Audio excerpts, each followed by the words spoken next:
ақылдың кені мұсынарына. Үш санына қатысты ұлттық ұғымдар.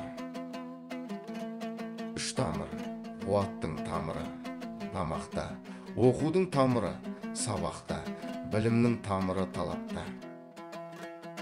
Үш сөйлейді, білімді біліп сөйлейді, қыршанға іліп сөйлейді, жайдара күліп сөйлейді. Үш таусылмайды, үйренгенге тіл, бұрттағанға көл, жүргенге жол таусылмайды. Үш би, үйсін төле би, арғын қаздауысты қазыбек би, алшын әйтеке би. Үш жүз, ұлы жүз, орта жүз, кіші жүз. Үш жұрт, өз жұртың күншіл, қайын жұртың міншіл, нағаш жұртың сыншыл. Үш байлық, бірінші байлық денсаулық, екінші байлық ақ жаулық, үшінші байлық қорадағы бес саулық. Үш дана, абай, шоқан, ыбырай.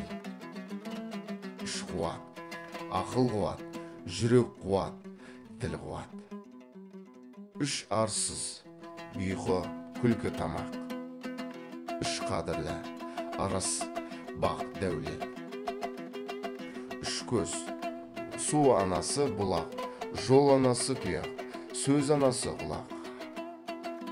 Үш қанат, ат адамның қанаты, ақыл ойдың қанаты, ән көңілдің қанаты. Үш қуаныш, алғыс алу, өзіңді көптің іздеуі, жасаған ісіңнің өшпеуі. Лайк басып, каналға тіркелуді ұмытпайық.